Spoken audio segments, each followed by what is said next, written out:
My name is Lars Sage. I'm the gallery manager for the Art Center of Estes Park.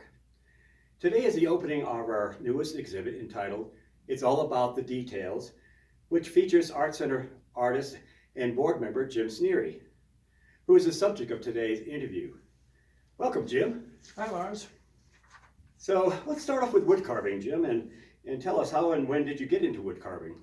A couple of decades ago, probably, when we lived in California, we'd traveled to Arizona quite a bit, and I saw these carvings that were called kachinas in a lot of the Indian museums and shops, and I thought, I would like to try to make some of those, and so I kind of dabbled in that.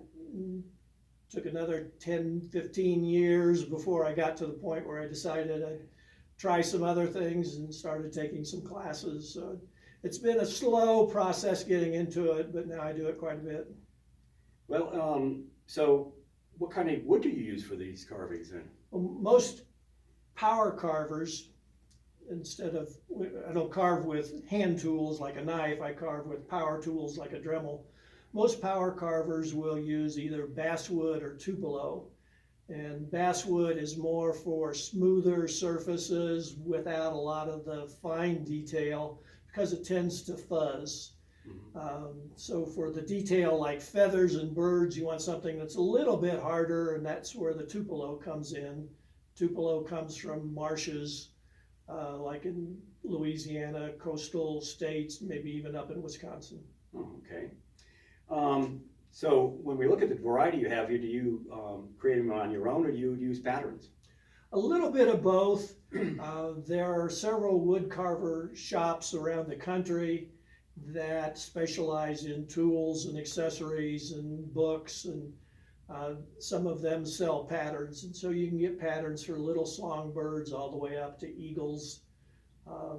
But quite a few of what I have here in the show right now, no patterns. I kind of work from multiple photographs. Great. Okay, well, we also know that you do pyrography, so why don't you tell us what is pyrography? Pyrography is wood burning. It's the easiest way to explain it. It has a little control unit that provides power to a specialized pen, looks more like a knife, and that heats up, and then you use that to burn the wood or burn the paper. And it's nice for adding detail to carvings. It's nice for doing two-dimensional drawings, kind of like pen and ink, except you're burning paper instead of putting down ink. So how did you get into pyrography then? That kind of came out of doing the carving. When I took some classes, and I recommend classes for any kind of art that you might take, because there's always tricks of the trade that you don't get out of books, what techniques to use or tools to use. And one of the classes, the instructor showed us how to use the wood burning tools to add fine detail to bird carvings. So like the little lines and the feathers, a lot of that will either be done with a wood burning tool or a real fine carving tool. Okay. And it does look very detailed, so how long does it take to do something like that? Forever.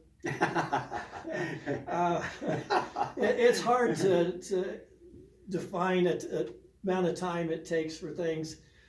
Some of the bigger birds like the heron and the macaw that are in the show now, I worked on them off and on for over 2 years, each one.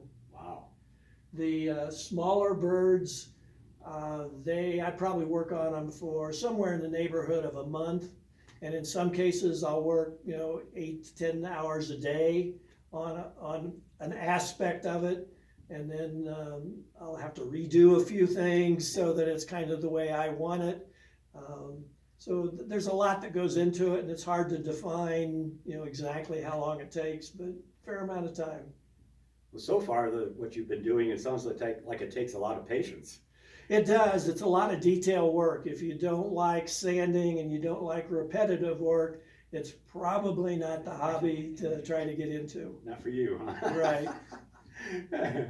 Okay, let's move on to, let's take a look at these gourds here. How did you go from carving to gourds? again, there's lots of transitions from one type of art to the other. So like I needed wood burning to do some of the detail in the birds. Wood burning kind of led me to gourds, always looking for a new way to utilize a talent or a technique.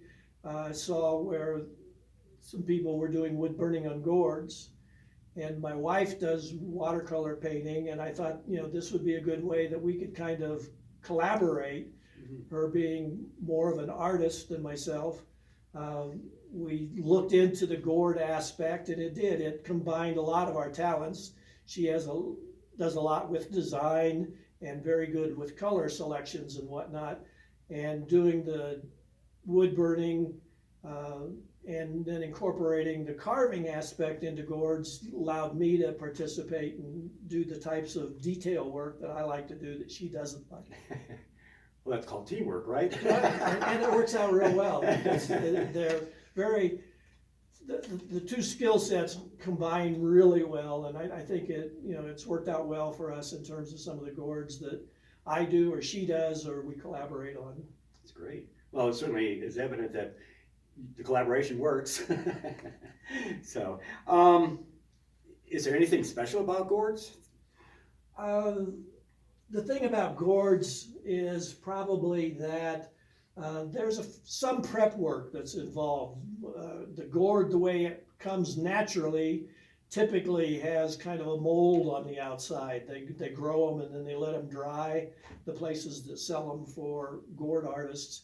And so if you buy them in that state, then you have to soak the gourds for a while, either in water or a wet dirt compost type, in order to get that mold off.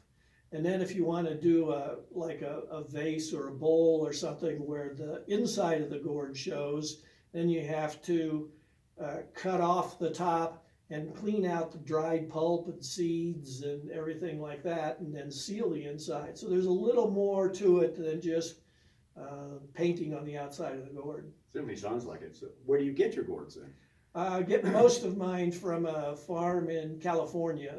Out here in the West, there are two primary sources for gourds, the one in California and there's one in Arizona. And what you look for gourds is nice shape and thickness if you're going to do any carving. Mm-hmm. And that's a little hard to find out on the internet how thick they are, but both of those vendors try to provide nice thick gourds for carving. Well, if they know their business, they should know how to, pick the right ones for you. Select them, and you can kind of tell by weight. Again, you can't do that on the internet, mm-hmm. but that's one way to get a gauge anyway as mm-hmm. to whether or not it's good for carving. Wow, great. Well, there's one other area that we see that you do is it's an epoxy, and it seems like you use a lot of epoxies. What can you say about that then? I'm always looking for new challenges when it comes to trying to do some art so that it keeps me occupied in trying to solve problems and experiment and see how I can improve things. And that kind of led me to epoxy for various types of art. So I've tried larger surfaces. I've got a Blue Moon series in this show that has a moon in each of the pieces, and they're covered with a colored epoxy. The thing is that it provides another dimension, another aspect of art to the pieces.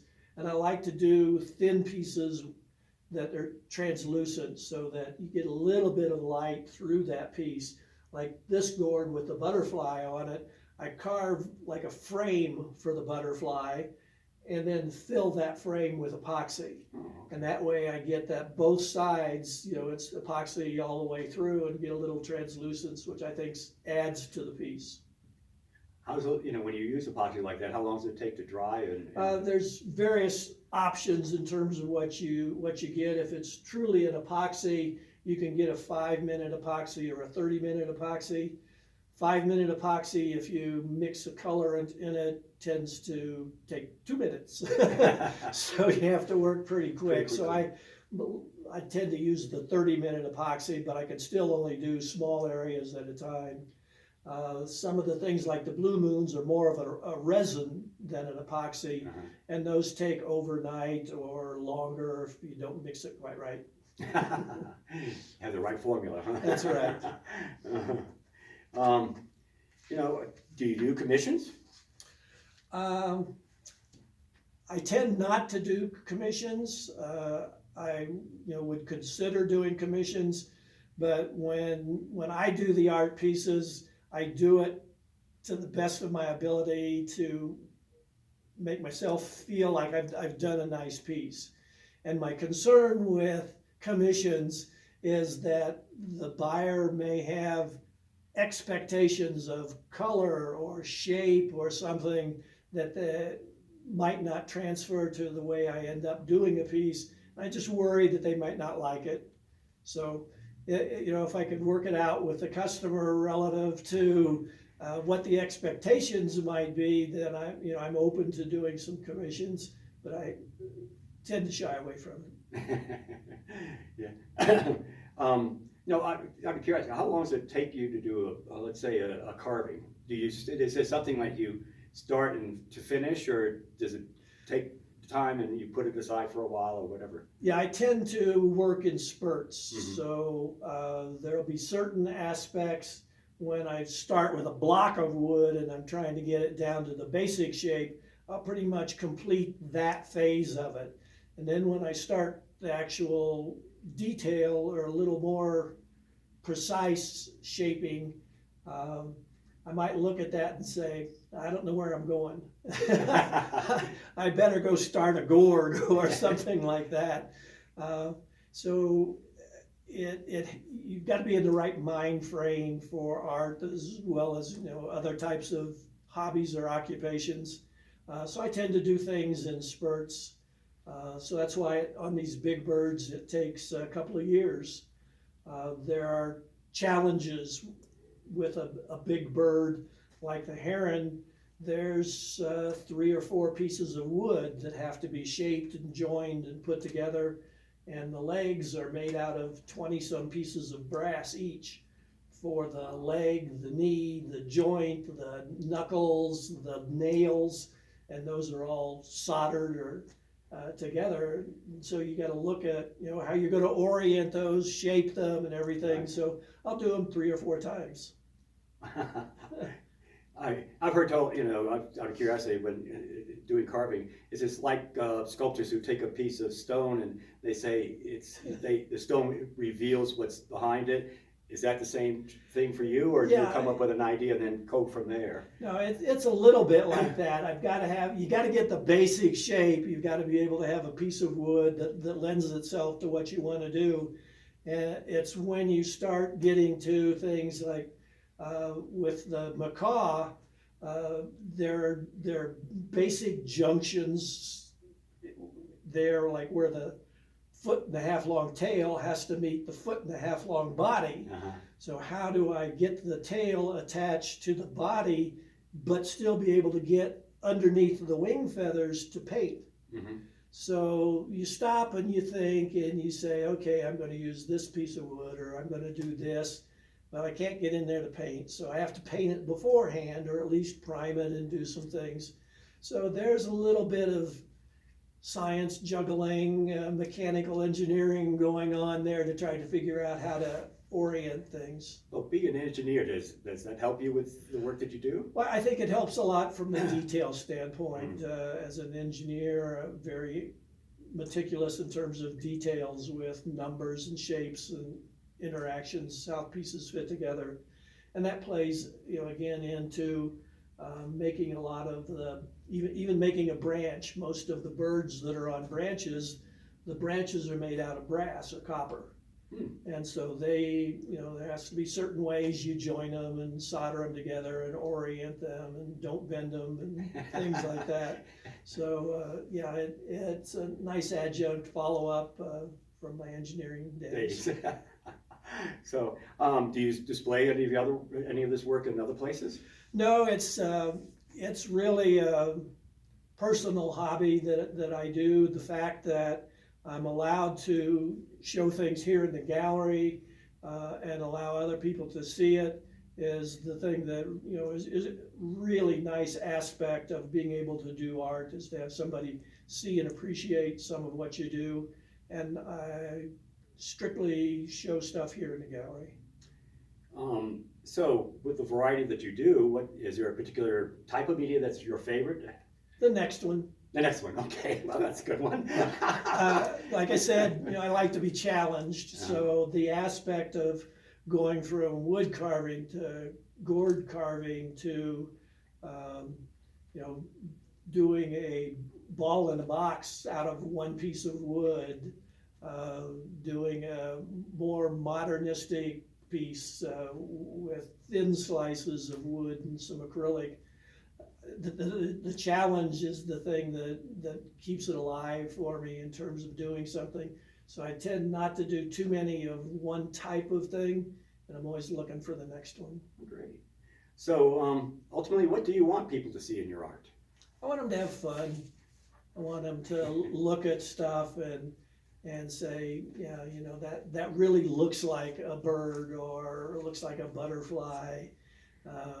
Or for those that haven't seen the flyer card or the YouTube thing, I've got some food carvings here that I hope people enjoy. Usually it seems like people get a big kick out of it. So in this show, you'll see pancakes to hot dogs. Well, I know I can verify how realistic they look, because I came in one day, saw your plate of Danish, and my stomach started growling. So yeah, I can verify that. So, well, thank you, Jim. We're going to be conducting a second part of this interview next week, when Jim's going to bring some tools in and give us a demo of how he tackles some of these projects that we've been talking about today. And certainly we invite you, the public, to come and visit the gallery. We're open from Friday to Monday from 12 to 4, and enjoy this beautiful work that we're featuring right now with Jim's show. It's all about the details. Thank you, Jim. Thank you. Bye.